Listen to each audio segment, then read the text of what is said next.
housework, and food provision. Women have less access to education. Well, depends where you mean. I'll talk about that in a second. Particularly at the higher levels, women have lower rates of property ownership.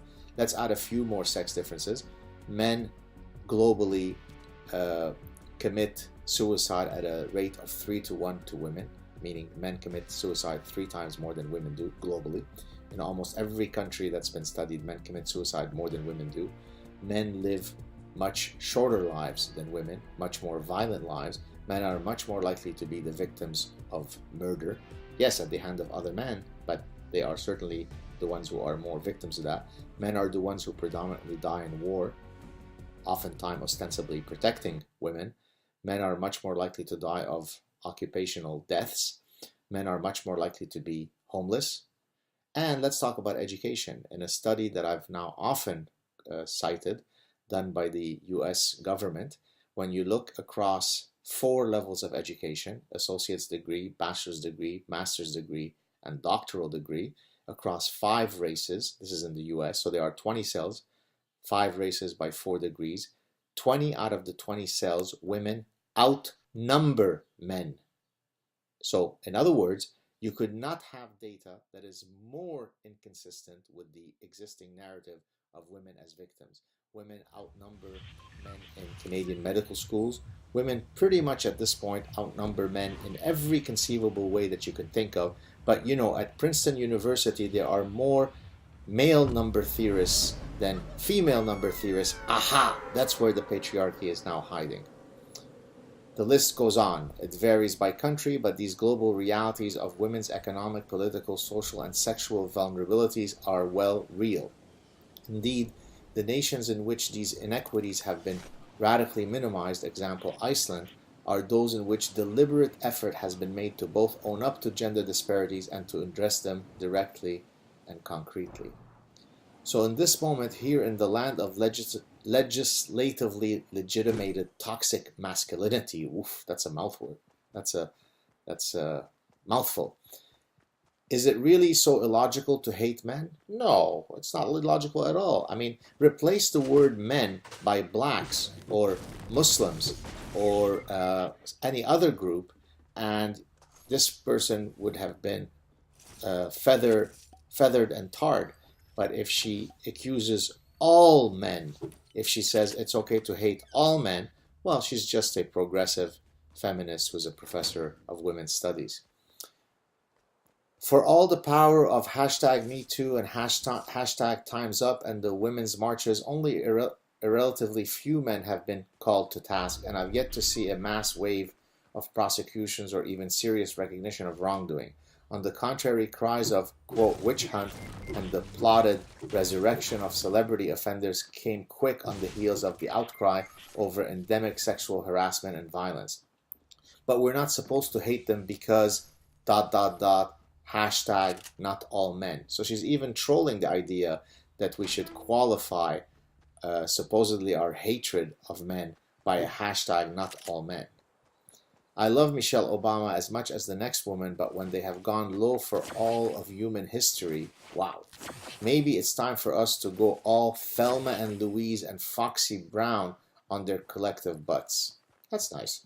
Calling for violence against half of humanity, that seems pretty non-sexist to me. The world has little place for feminist anger. Women are supposed to support, not condemn, offer succor, not dismissal. We're supposed to feel more empathy for your fear of being called a harasser than we are for the women harassed. P.S. Nobody's saying that. We are told he's with us and hashtag not him. But truly, if he were with us, wouldn't this all have ended a long time ago? If he really were with us, wouldn't he reckon that one good way to change structural violence and inequity would be to refuse the power that comes with it? Which power is that? The patriarchy? So men, if you really are hashtag with us and would like us to not hate you for all the millennia of woe you have produced and benefited from, definitely does not seem full of irrational hate. Start with this. Lean out so we can actually just stand up without being beaten down. Pledge to vote for feminist women only. Absolutely. From now on, when different people run for office, I will simply vote for feminist women. That's why I voted for Justin Trudeau, a feminist woman. No, I didn't vote for Justin Trudeau. Don't run for office. Hey, if you're a man, don't run for office. Don't be a sexist rapist. If you run for office, that means you are perpetuating rape. Don't be in charge of anything. Don't be in charge of anything. Just commit self-castration. Be fair. Be just. Step away from the power. We got this. Oh, yeah. And please know that your crocodile tears won't be wiped away by us anymore. We have every right to hate you. All men, we have every right to hate you all. You have done us wrong. Hashtag because patriarchy. It is long past time to play hard for team feminism and win.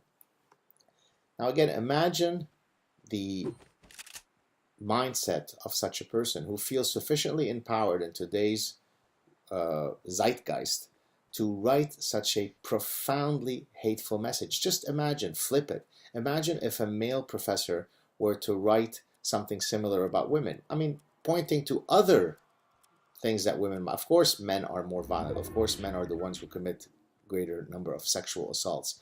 And so I'm not contesting those realities, but imagine if some male came along and said something even 1/10 as vile as the nonsense that this person is saying.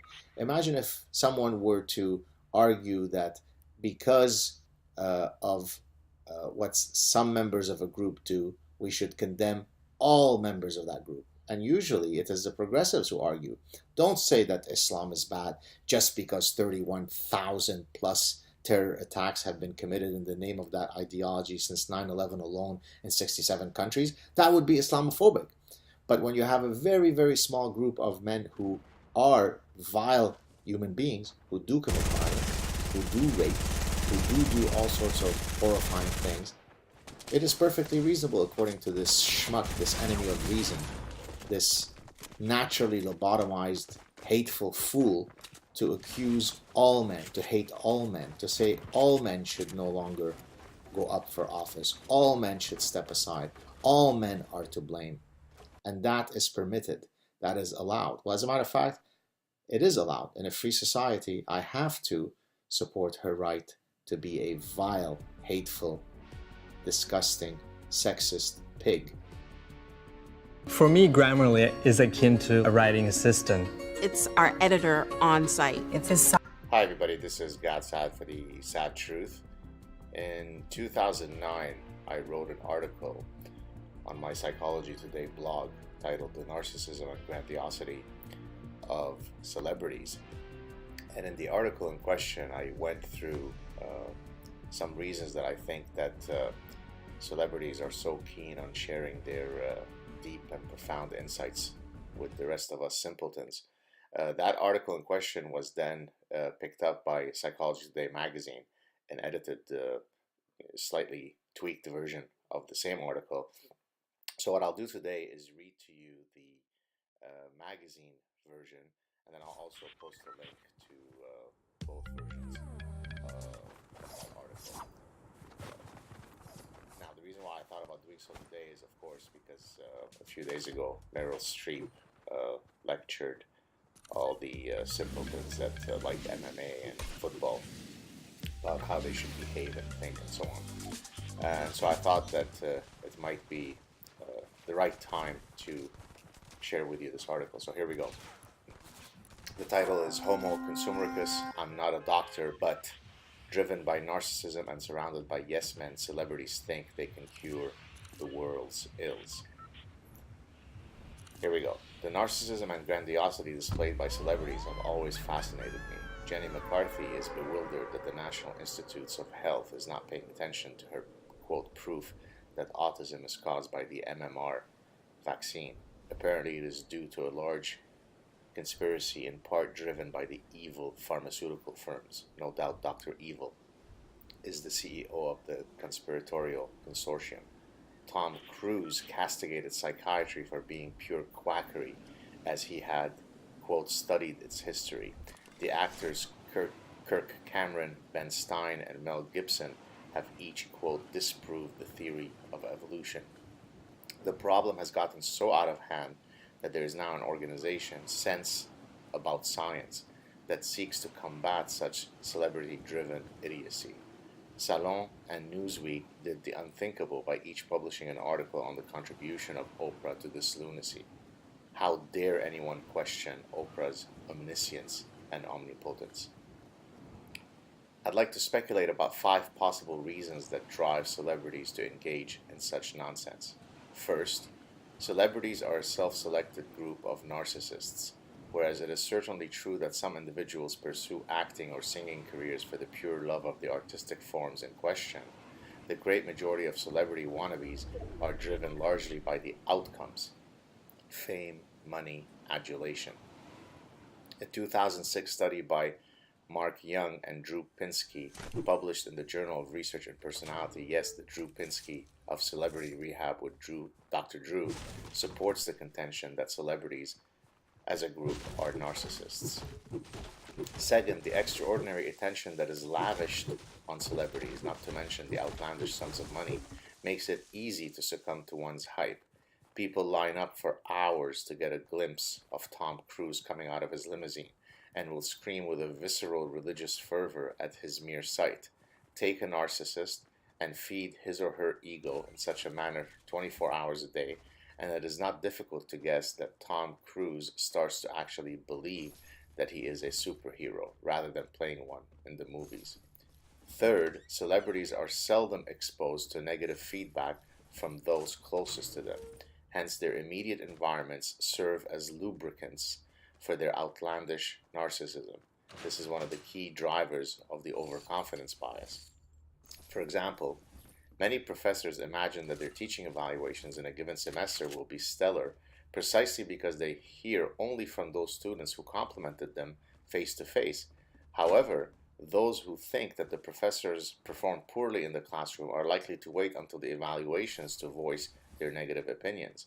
The asymmetry of being exposed to positive and not negative feedback creates the overconfidence bias in the professor's mind.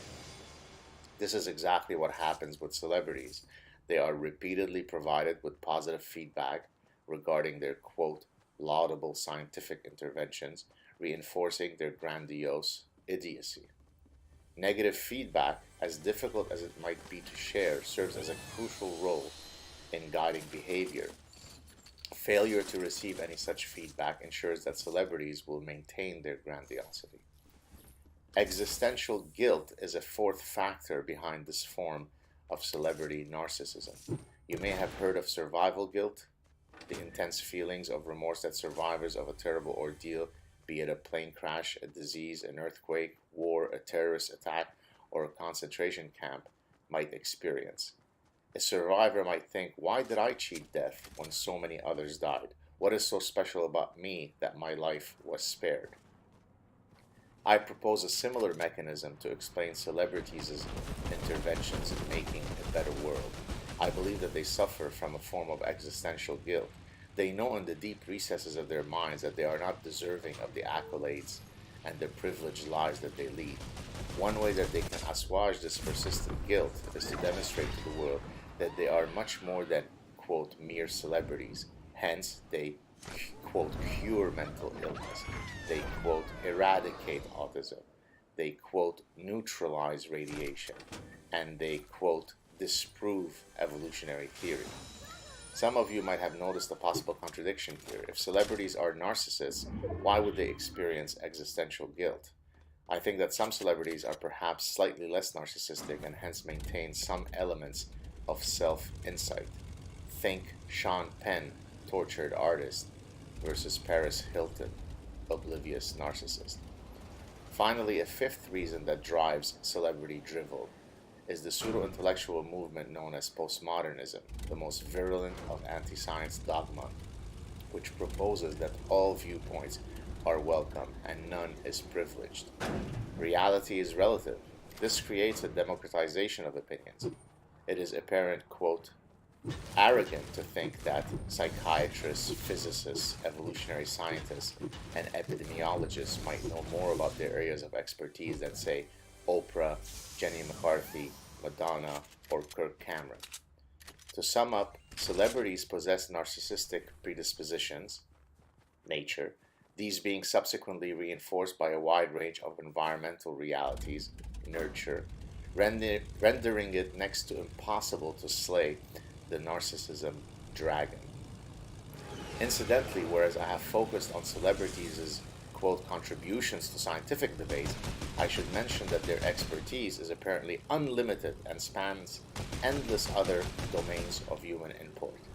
For example, Mike Farrell, Tim Robbins, Sean Penn, Susan Sarandon, Jane Fonda, and Martin Sheen, among countless other celebrities, have repeatedly explained to us that there is an alternative to war, and it is rooted in the highly, quote, actionable mantra, quote, give peace a chance.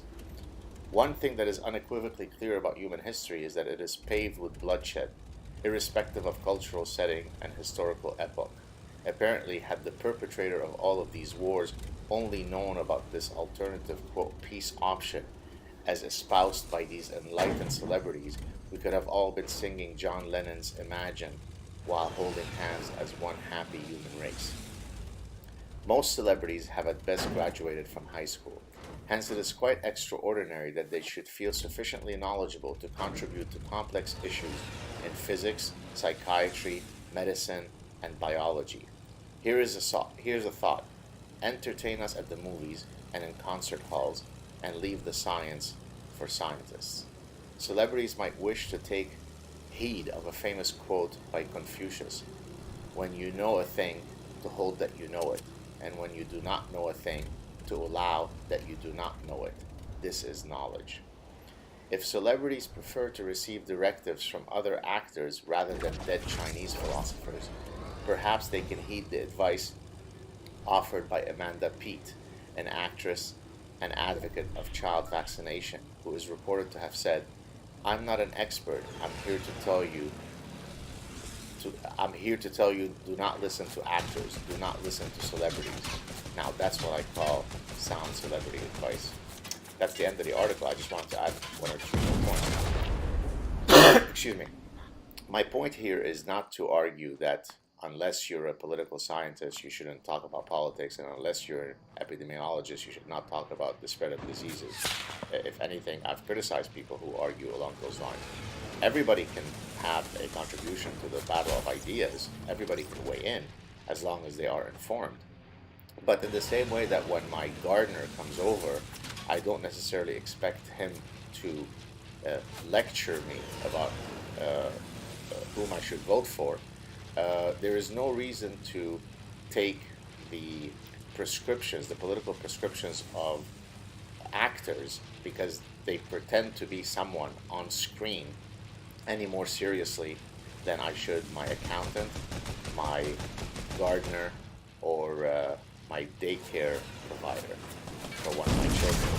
In other words, there is something inherently grotesque about actors thinking that because they play superheroes in front of a big screen, then they are entitled to shove their otherwise profoundly idiotic and profoundly ill-informed opinions on the rest of us. That's the issue. So it's not that, you need to be a credentialized person before you speak on a topic, but at least have the decency to know things beyond the 4 sentences of virtue signaling and platitudes of progressivism from Malibu before you open your mouth. So act and sing.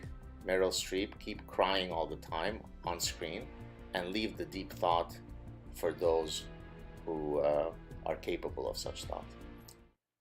Hope you're having a good week. Talk to you soon. Cheers.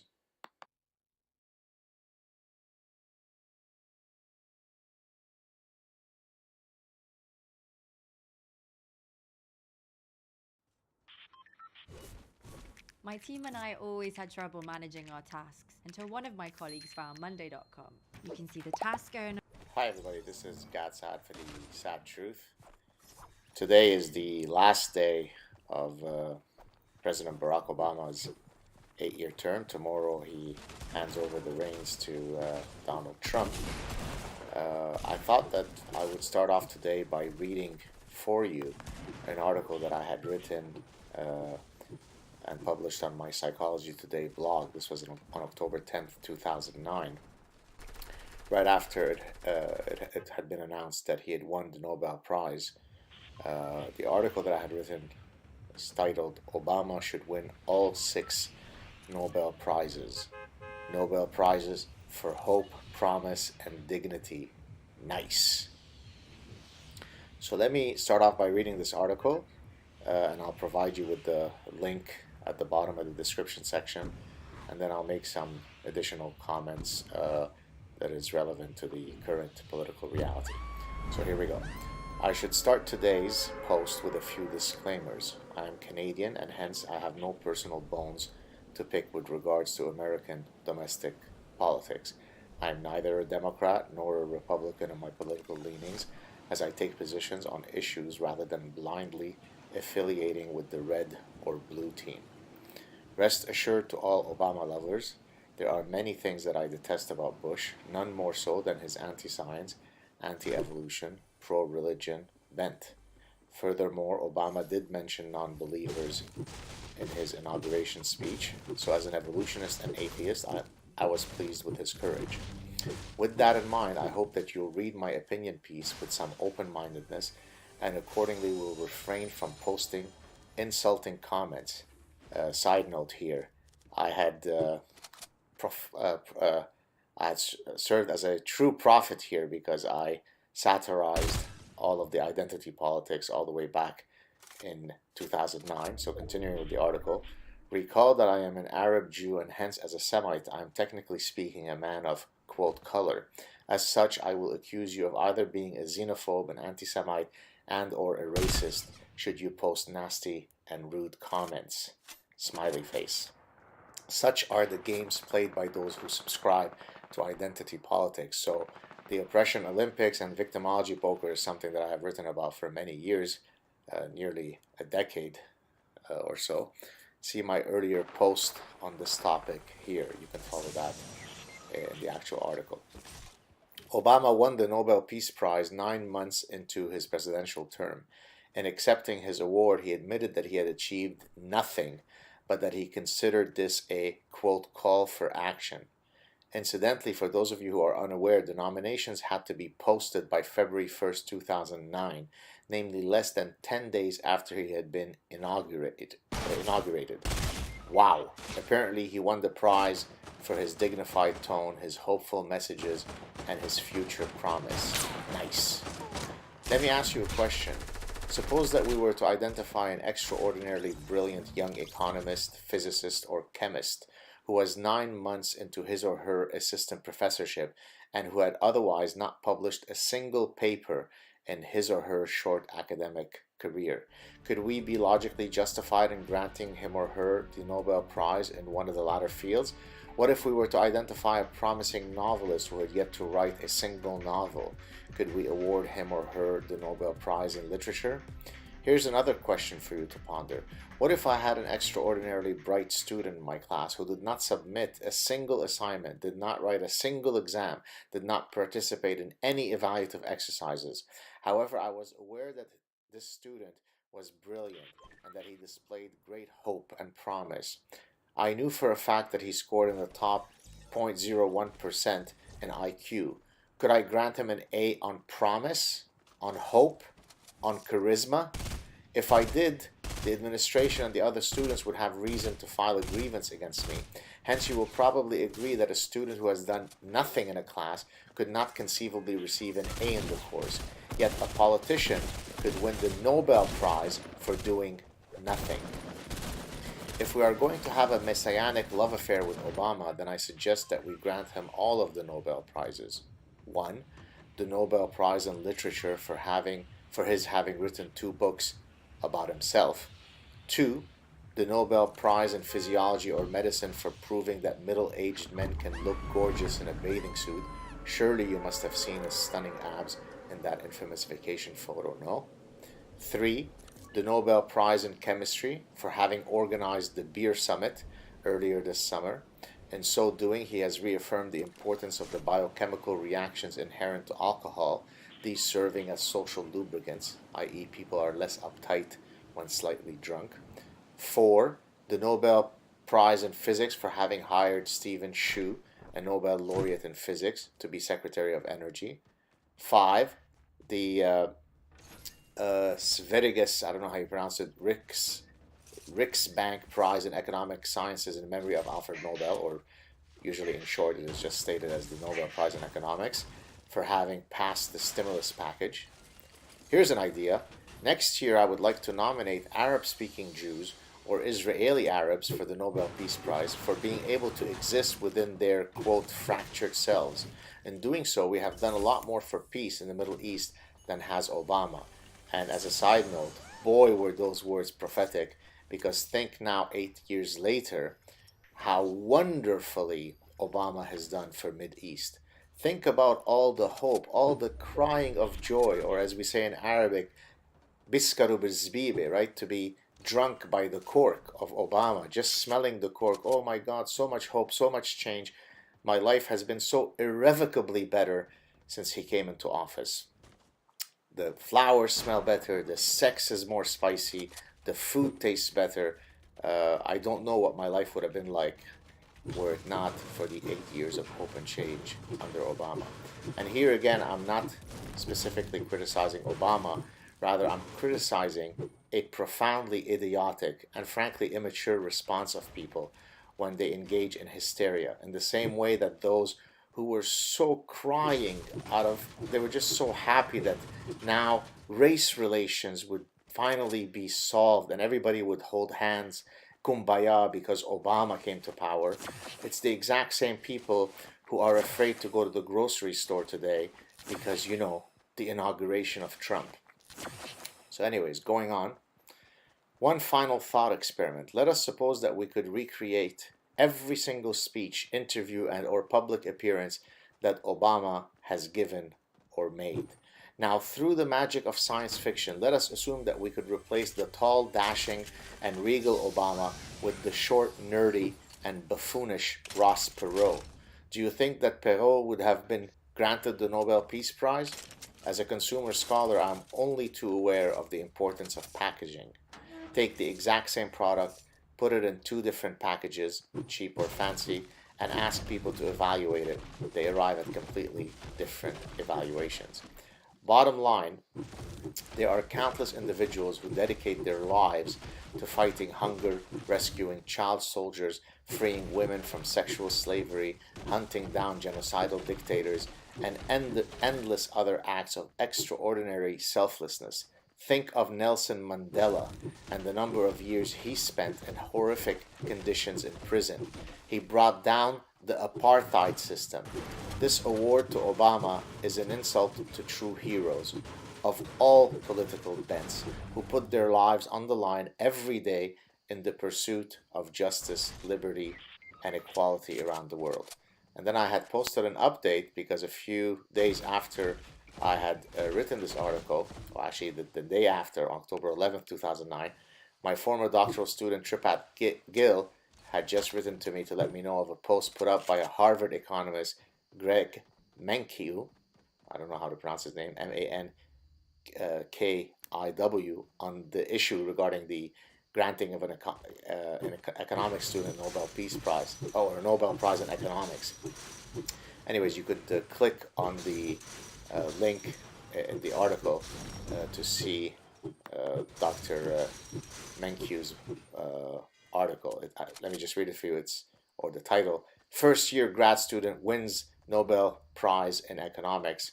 And so I guess he had a similar idea to mine regarding how ridiculous it is to grant a president a Nobel Peace Prize for what amounted to 10 days into his presidency. Any case, now what I want to briefly talk about is the reaction that people are having, the outrageous collective Munchausen faux fear that people are signaling regarding the imminent inauguration of Donald Trump. I've already weighed in on this in a previous Sat Truth clip, and today I was satirizing it because it's just out of control on my Facebook page.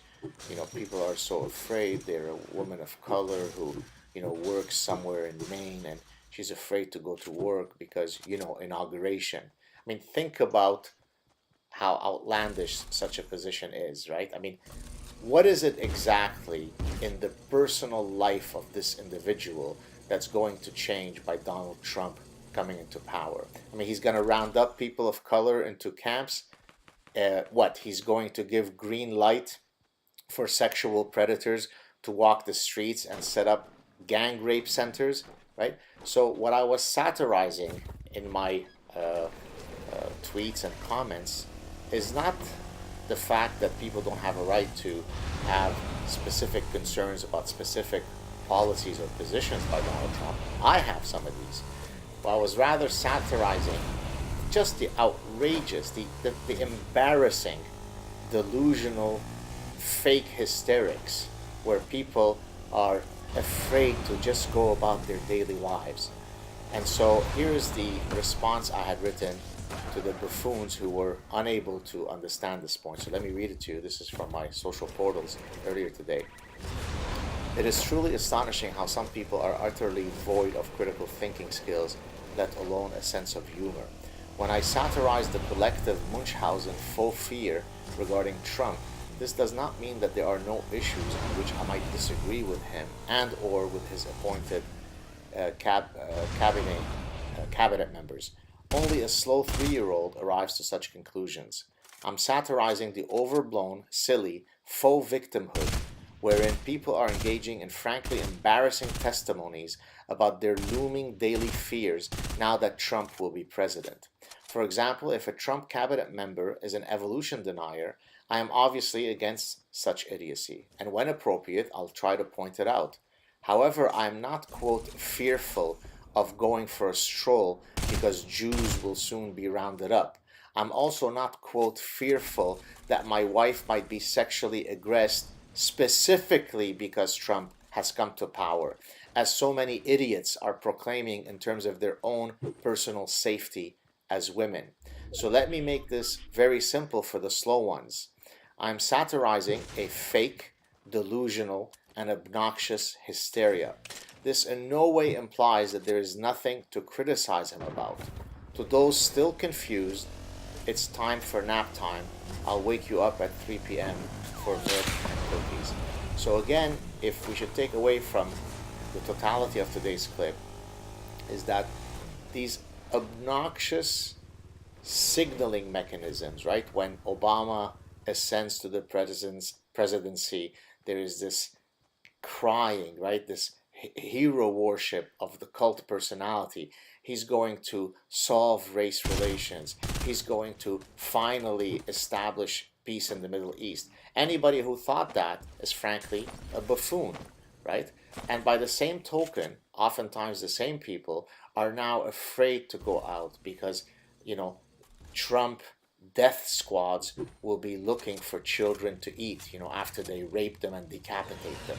So, again, it is perfectly normal to have many, many things to criticize about any politician, right? It is certainly unlikely to be the case that you would ever agree with any one candidate on all issues. And so, you don't like Trump about endless issues, go ahead and criticize them on these issues. But posting outrageous, I mean, really, I couldn't satirize some of the stuff I'm seeing on my Facebook page, right?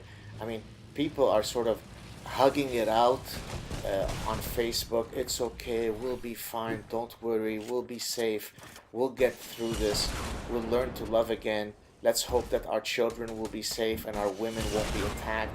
Let's hope that we're not sent to internment camps. I mean, this is ridiculous. It's laughable, it's silly, it's immature, right? Trump will assume the presidency. Some things he'll do will be good, other things he'll do will be undoubtedly disastrous, and we will take every opportunity to either congratulate him when he does something well and criticize him when he does some idiotic thing, and I'm sure he'll do many such things. So there you have it, folks. That's what mature people do. They don't succumb to hysteria.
sick skin.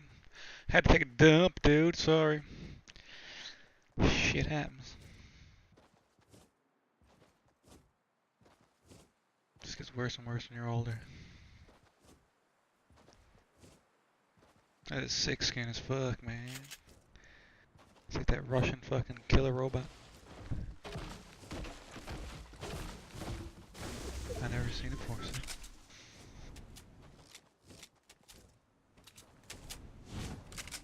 It's original. Whoever made it.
Yes, bye.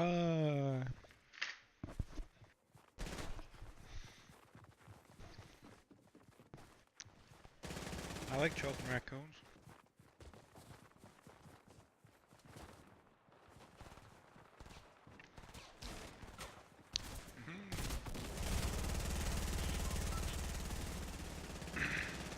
Oh, you know, losing.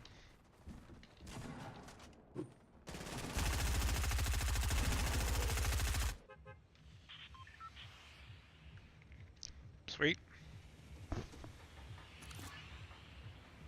Anywhere. All right.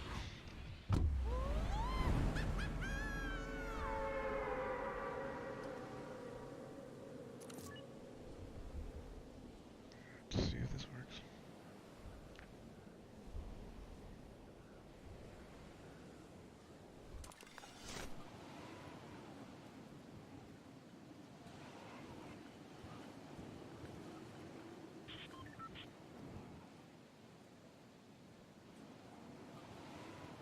Two on the block.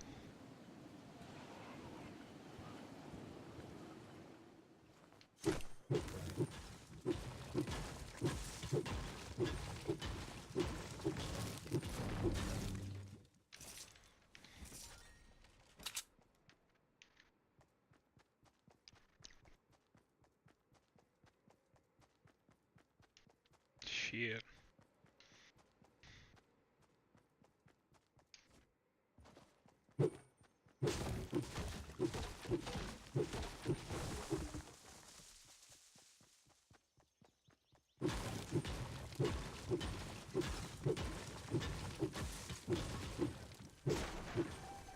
Two treasure chests.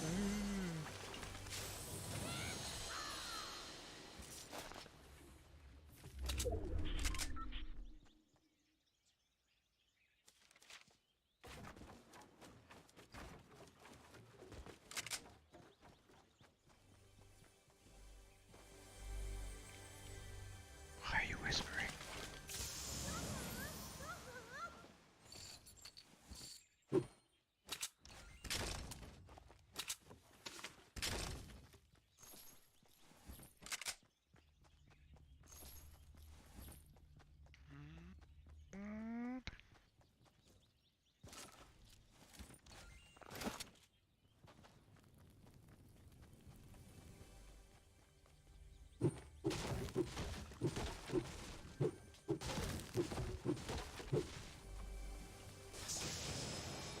Not bad.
Campfire?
Shit behind you guys. No shield.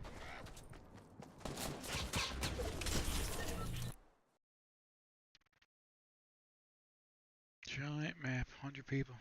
Oh, there's one right next to you. Crazy. One more game.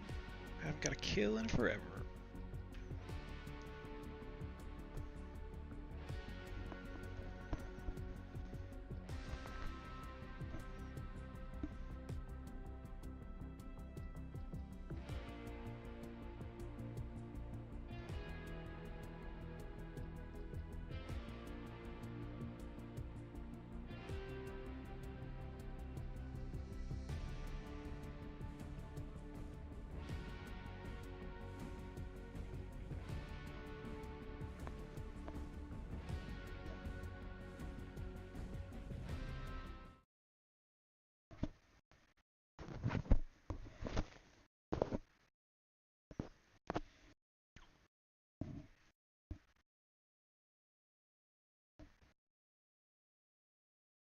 There can be only one winner.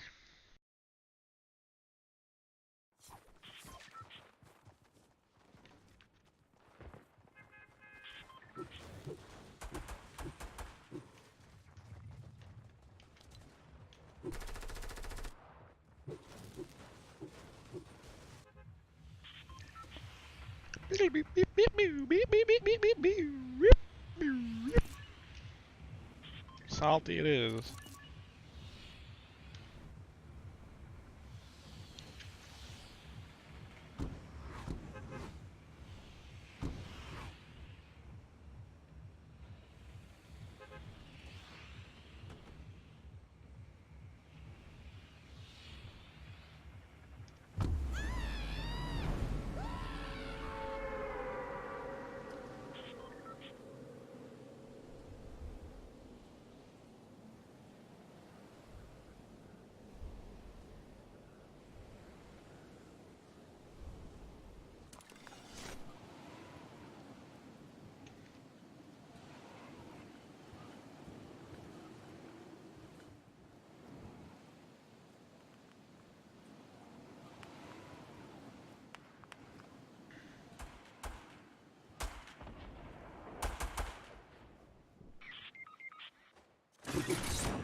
Fucking trap inside, don't come after me.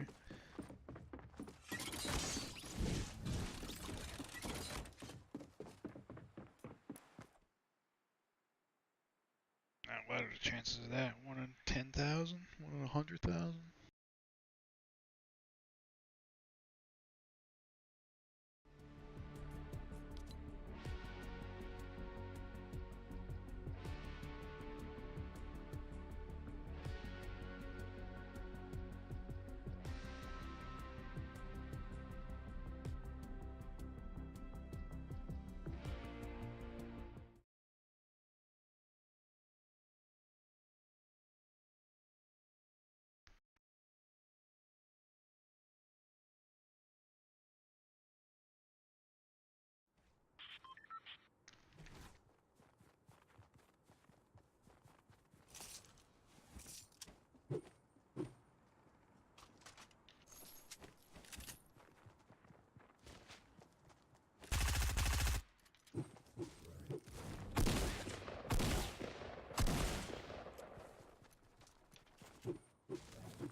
Bonjour.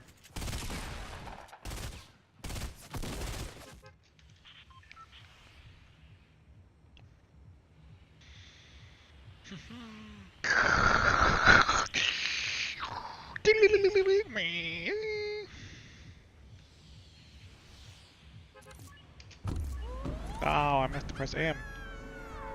Jesus, okay.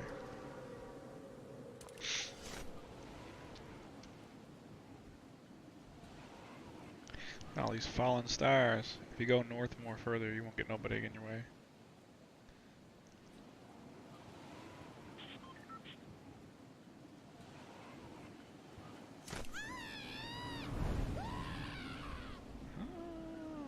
Gingerbread man. Still better than most people I met in my life.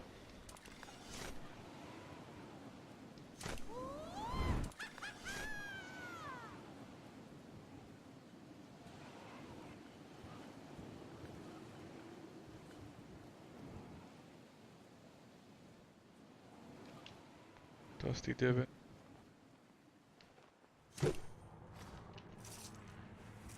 Wow, that's loud.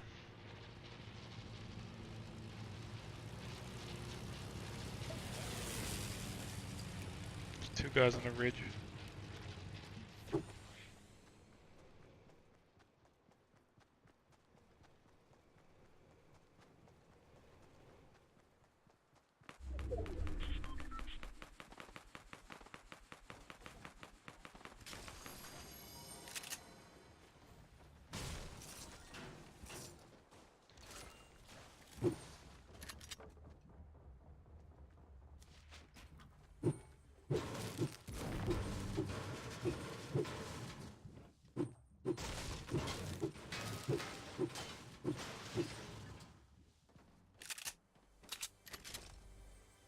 Purple! Sweet.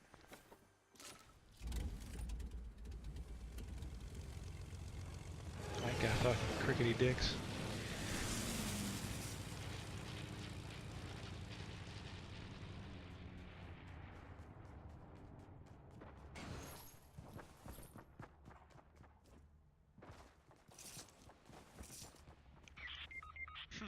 Shit.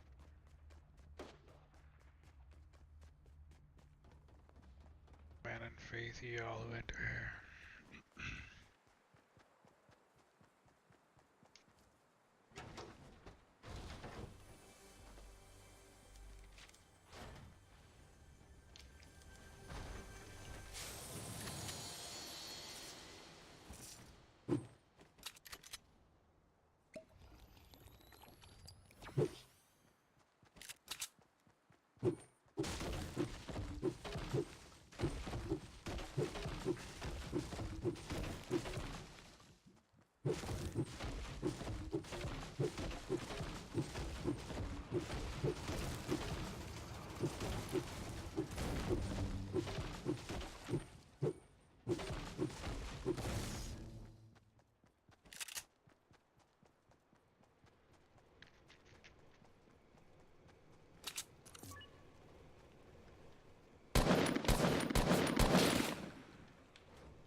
Crikey, cracky.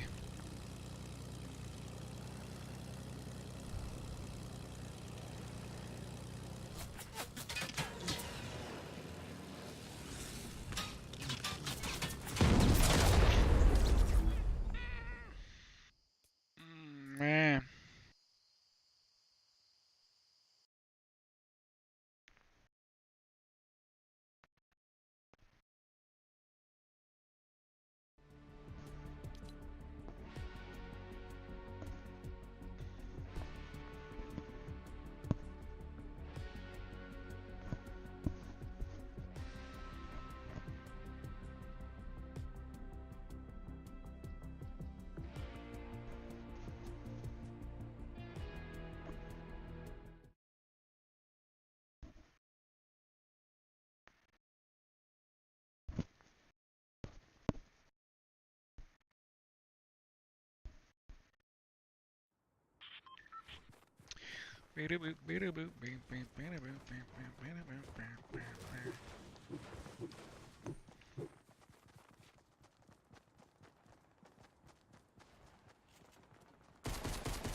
Yay, 4 people.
Sniper.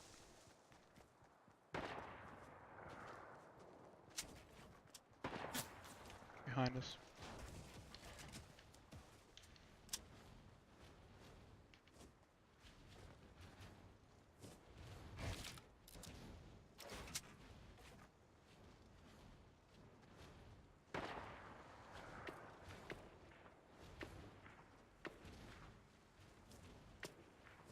East.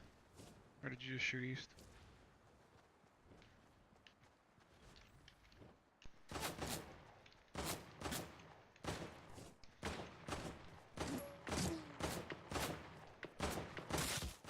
Shit, poops.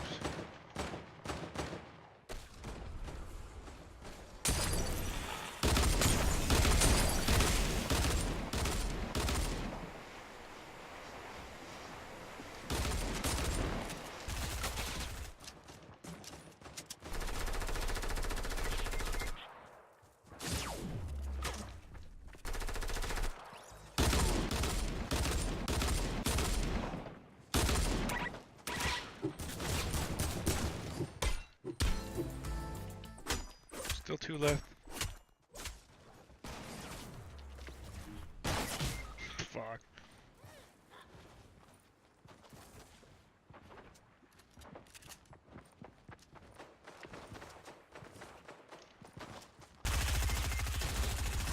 fuck did you go? Setting him up.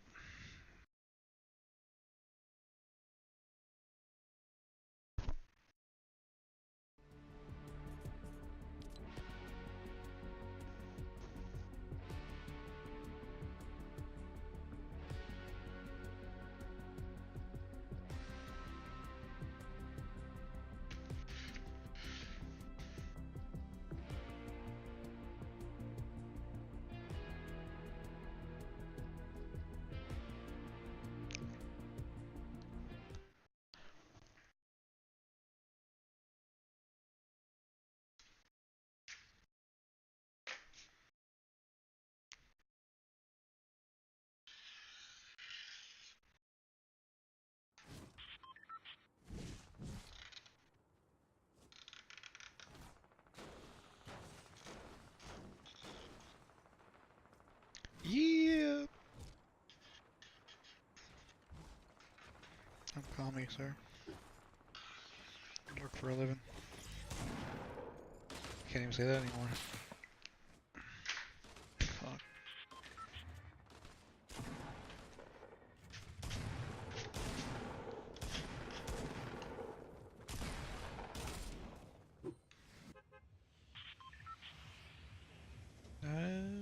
Wherever you want. Somewhere, hopefully there's not 1,000 paratroopers. Plaisant. Plaisant. En français. Yeah. Remember, children, en français.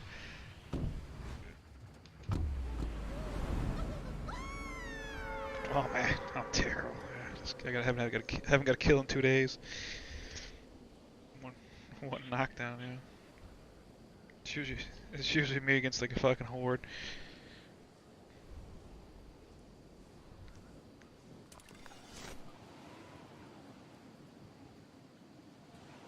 The aiming system is terrible.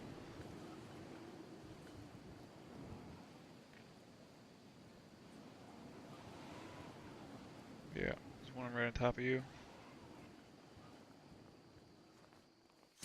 One right on top of Daz.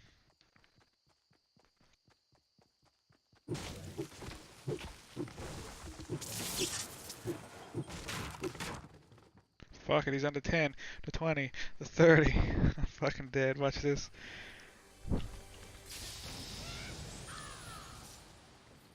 He's back on to 10, to 30, to 20, to 10.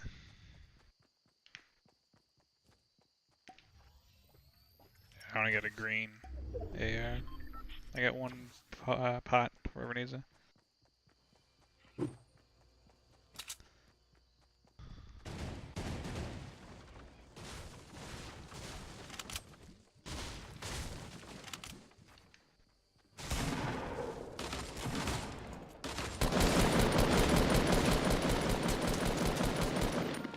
Didn't hit him once. Jesus Christ. Here, you want a pot? Here, take a pot. Take a pot, my friend. Oh no! Oh no! It hurt my face. 75 damage too, whatever it is.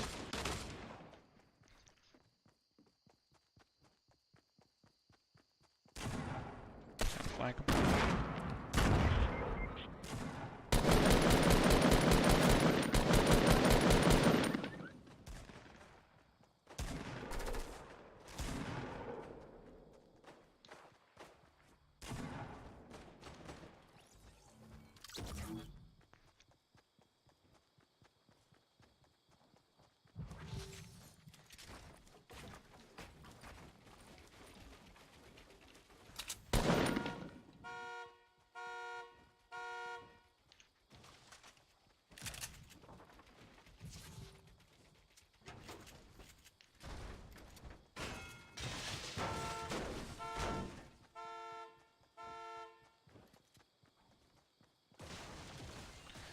For now, yeah. There might be one more. I don't know if that guy had a sniper rifle. Because he got me for 75 in one hit. If you guys picked up a sniper rifle, he should be dead.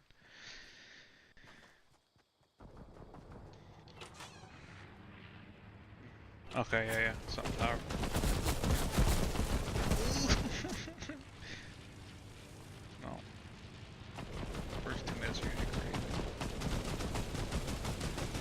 here so I can play it.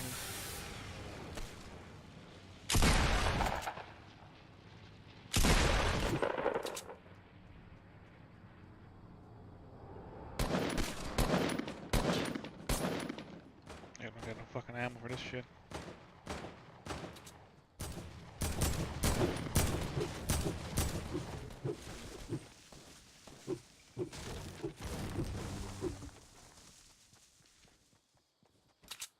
I didn't see him jump up.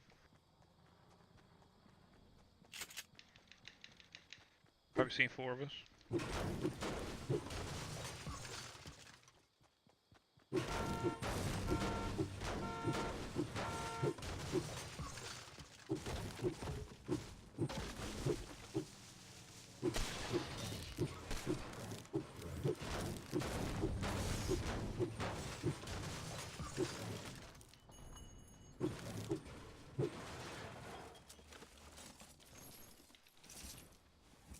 I got like 1 clip for each weapon I got. I got 3 shotgun shells.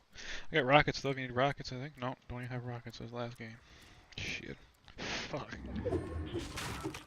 I just will give me a fucking kick in the face. I don't know if I'll do any good. Alright, I'll take it, fuck it. Thanks. I ain't got shit. What kind of ammo do you need? I got 18 bullets for the SMG. And the shotgun shells you give me.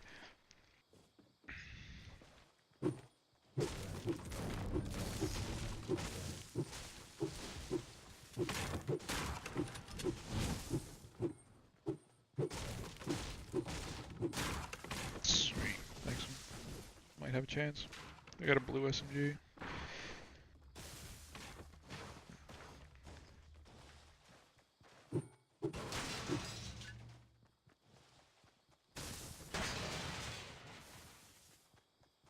Seems to be a pile of shit on that trailer. Alright, don't work.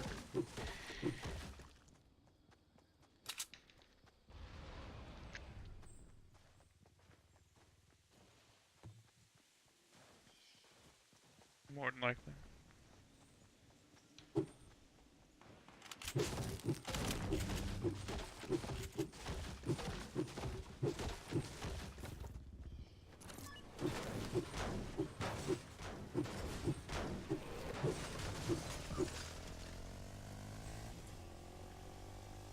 Sweet.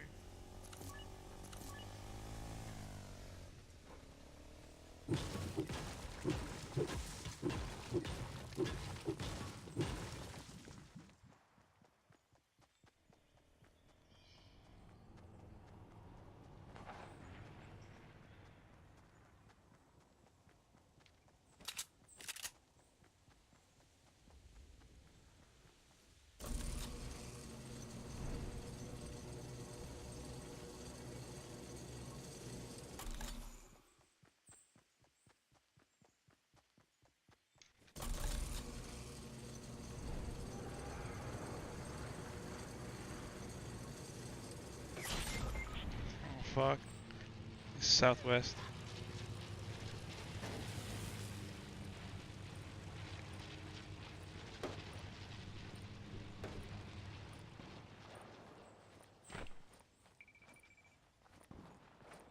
Behind his burn. Gingerbread power? Yes.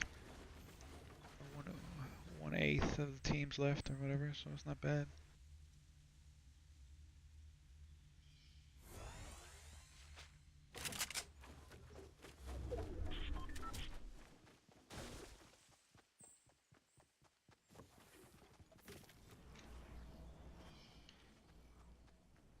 Plane's right there.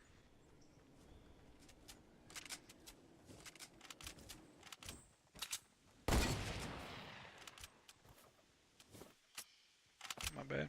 ADHD.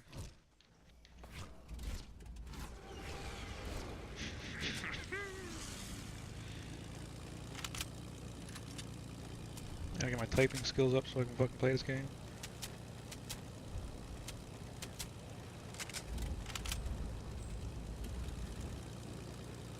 Sweet. I have if we land. If I land, anyways. My luck.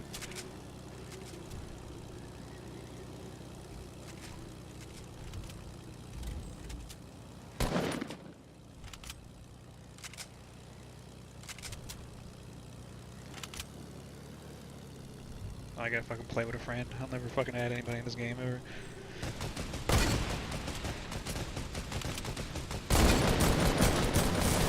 Fucking okay, corral. Got him for 31.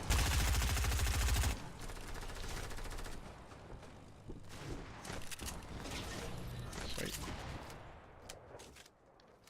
Grab these. Sweet. Yeah, the grenades is sniper ammo here. Oh, fucking trampoline for wood, you fucking bastards. I guess I'll be the grenade bitch. Holding the nuke bag. Everybody's favorite thing in war. Holding onto a pile of explosives.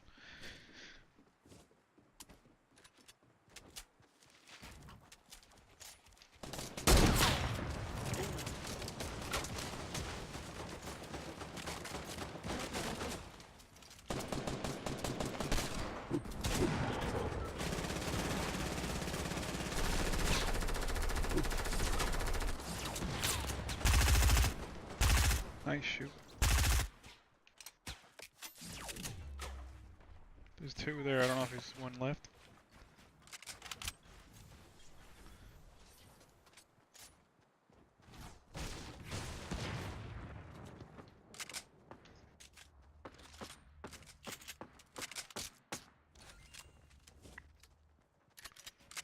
Yes, please.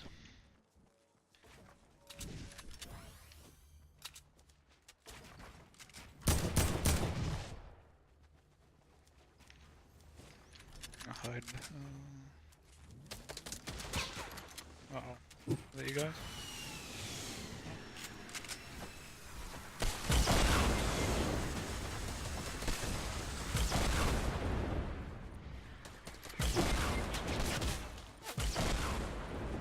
Maybe up top, are they? Yeah.